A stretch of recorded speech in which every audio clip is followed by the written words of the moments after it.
Dear students, fourth unit का जो second chapter है दैट इज उसका जो टॉपिक है that is collision. Collision basically क्या है? Mutual interaction.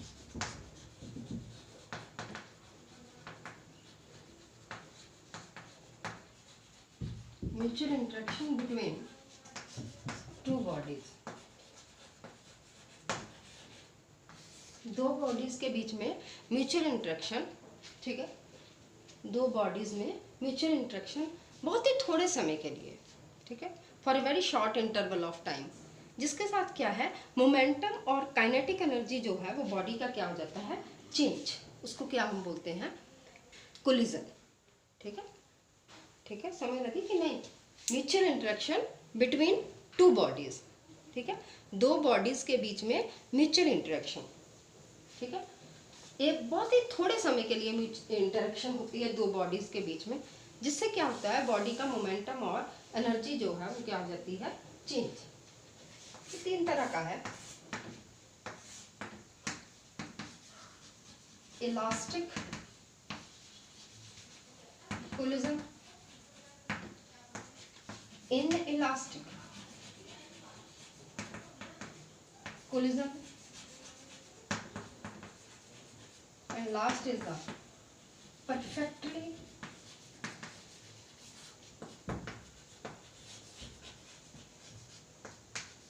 inelastic collision. तीन तरह के कोलिजन है, ठीक है, elastic collision, inelastic collision and perfectly inelastic collision. ठीक है, elastic, inelastic and perfectly inelastic collision. ठीक है बच्चे, ये तीन तरह के कोलिजन होते हैं। अब हम वन बाय वन डिस्कस करेंगे, ठीक है, कि ये इलास्टिक कोलिजन क्या है, इनइलास्टिक कोलिजन क्या है और परफेक्टली इनइलास्टिक कोलिजन क्या है। तो नंबर वन आता है हमारा elastic collision.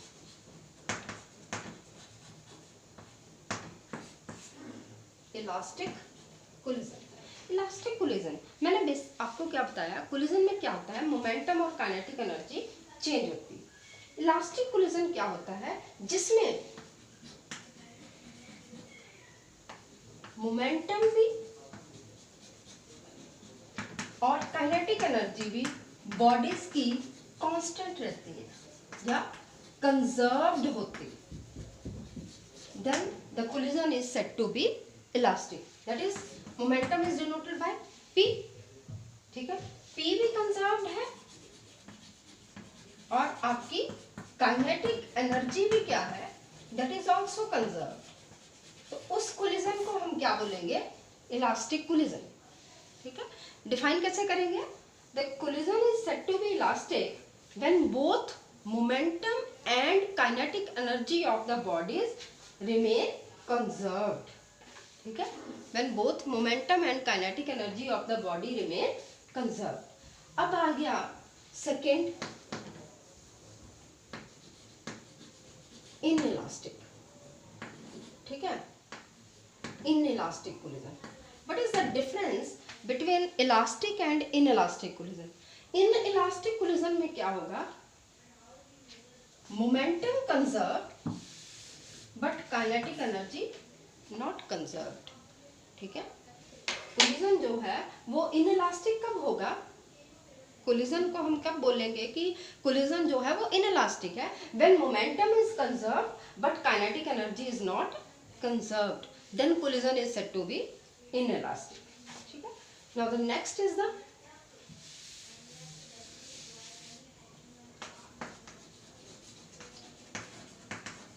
Perfectly inelastic collision।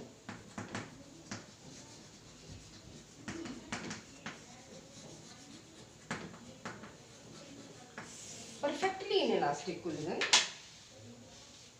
ठीक है,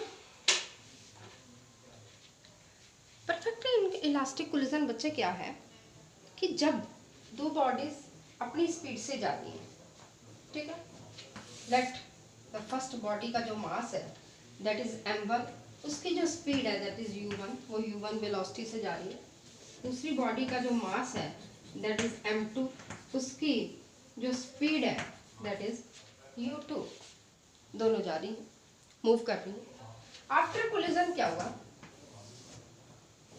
ये बॉडीज एक दूसरे के साथ चिपक गई, ठीक है, इनका मास क्या हो गया, एडअप हो गया। After collision both the body stick together, एक दूसरे के साथ चिपक गई and they move with the same velocity, that velocity is v, ठीक है।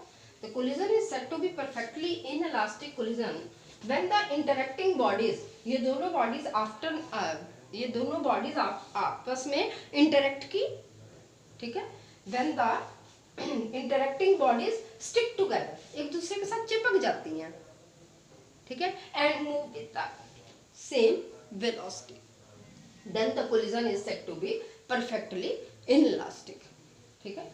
ये अपनी स्पीड से जा रही है, ये कहानी है बिफोर कोलिजन, जब आपका कोलिजन नहीं हुआ। जैसे बच्चे एक्सीडेंट केसेस होते हैं, ये कहानी है, ये वाला सारा आफ्टर कोलिजन, ठीक है। व्हेन द इंटरेक्टिंग बॉडीज एक दूसरे के साथ इंटरेक्शन में आई एंड दे स्टिक टुगेदर, एक दूसरे के साथ चिपक गई and move with the same velocity, then the collision is said to be perfectly inelastic collision, ठीक है। It's all about what do you mean by collision, types of collision, elastic collision क्या होता है, इनइलास्टिक कोलिजन क्या है, और perfectly inelastic collision क्या है, ठीक है।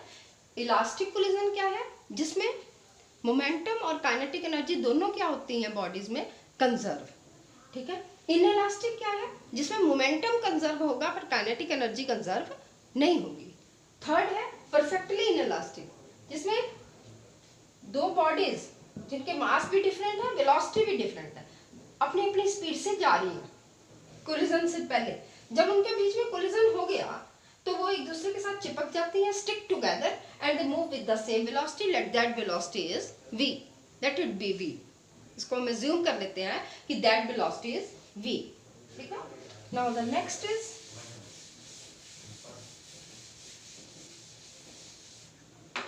Mathematical, first article, mathematical analysis of elastic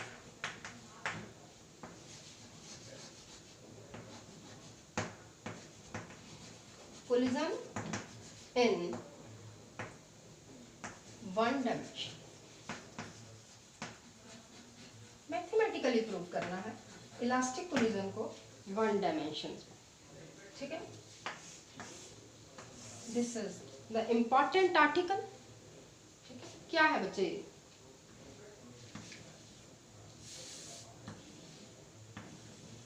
let the body is A whose mass is m1, it is moved with velocity u1, ठीक है। another velocity B whose mass is m2, moved with velocity u2. after collision body का mass same रहता है, that body first body will move with v1 velocity, second body move with v2 velocity, बस masses are remain same, m1 and m2, like two bodies of mass m1 and m2 move with velocity u1 and u2 before collision, ठीक है। after collision masses remain same but bodies the जो velocity है that become v1 and v2. We know that in elastic collision momentum and kinetic energy remain constant, momentum and kinetic energy remain constant in the first. मुझे क्या पता है इसमें, before collision की कहानी मुझे पता है, ये सारा है बिफोर कोलिजन, जब वो डिफरेंट वेलोसिटीज के साथ मूव कर, ये है आफ्टर कोलिजन, जब कोलाइड करगी दो बॉडीज आपस में, ये उसके बाद की बात है। ठीक है, इसमें मुझे क्या क्या पता है?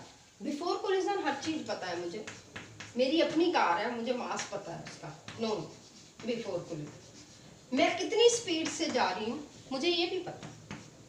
सेकंड, कोई और है, मेरा बेटा है, उसको अपने व्हीकल का वेट पता है, मास पता है, वो कितनी वेलोसिटी से जा रहा है वो भी इसको पता है। हमें क्या नहीं पता? जब कोलाइड कर गई चीज, कोलिजन हो गया, तो तब हमारी वेलोसिटी क्या थी, तब हमारी वेलोसिटी क्या थी, ये चीज नोन नहीं है। v1 v2 क्या है, अननोन है, ये चीज नहीं हमें पता, ये हमने फाइंड आउट करनी। मैथ्स में अगर दो अननोन वेरिएबल्स हों तो उनको फाइंड आउट करने के लिए हमें दो इक्वेशंस, मैथमेटिकल इक्वेशंस बनानी पड़ती हैं। ठीक है, दिस वन अब मेरी इजीली बन जाएंगी। क्यों? इसमें मोमेंटम भी कंजर्व है और काइनेटिक एनर्जी भी। एक इक्वेशन मोमेंटम की बन जाएगी, एक इक्वेशन किसकी बन जाएगी, काइनेटिक एनर्जी की। मोमेंटम कंजर्व मींस मोमेंटम, जितना मोमेंटम बिफोर कोलिजन था उतना मोमेंटम आफ्टर कोलिजन होगा। ठीक है, काइनेटिक एनर्जी कांस्टेंट का मतलब है जितनी एनर्जी बिफोर कोलिजन थी उतनी एनर्जी आफ्टर कोलिजन होगी। ये दोनों इक्वेशंस लेके हम इस आर्टिकल को क्या है, सॉल्व कर लेंगे। ठीक है, हम उसमें से क्या फाइंड आउट करना है, बेसिकली हमने इस आर्टिकल में v1 एंड v2, वो वेलोसिटी जो आफ्टर कोलिजन की है। ये नहीं हमें पता कि जब बॉडीज आपस में कोलाइड की उसके बाद वेलोसिटी कितनी थी, बॉडी कार की या बस की या ट्रक की, कोई भी व्हीकल ABCD। ठीक है, तो हम इसकी डिटेल जो है इस आर्टिकल को हम कल सॉल्व करेंगे। ठीक है, कल मैं इसके बारे में सॉल्व करूंगी कि v1 और v2 हमने फाइंड आउट करना है। ये आप अपने ध्यान रखो दिमाग में, हमने इसमें v1 v2 फाइंड आउट करना है। उसके लिए हम क्या है, दो इक्वेशंस बनाएंगे। ठीक है, ठीक है, मोमेंटम कांस्टेंट की इक्वेशन बनेगी और काइनेटिक एनर्जी। मैं कल इससे आगे स्टार्ट करूंगी, मैं नहीं पिछला आपको बताऊंगी, मैंने आज आपको इसका पूरा बता दिया है, ढंग से समझा दिया है कि क्या चीज़ है। अब मैं दोबारा से रिपीट नहीं करूंगी, मैं डायरेक्ट कल मोमेंटम कंजर्व की इक्वेशन लिखूंगी, उसके बाद काइनेटिक एनर्जी कांस्टेंट है उसकी इक्वेशन लिखूंगी, क्योंकि ये है mathematical analysis of elastic collision in one dimension. Elastic collision में मोमेंटम भी कांस्टेंट होता है, काइनेटिक एनर्जी भी। मोमेंटम कांस्टेंट मींस मोमेंटम जितना बिफोर कोलिजन था उतना आफ्टर कोलिजन होगा। Same in case of kinetic energy, kinetic energy before collision is equal to kinetic energy after collision. इसकी इक्वेशन बनाएंगे हम। ठीक है, दो इक्वेशंस, दो अननोन वेरिएबल चाहिए, फाइंड आउट करने हैं हमने v1 v2, तो हमें दो मैथमेटिकल इक्वेशन चाहिए। हम एक मोमेंटम कंजर्व की इक्वेशन बनाएंगे, एक काइनेटिक एनर्जी कंजर्व की, और उसके बाद मैं आपको v1 v2 की कल वैल्यू फाइंड आउट करके बता दूंगी। It's all about mathematical analysis of elastic collision in one dimension. Thank you very much.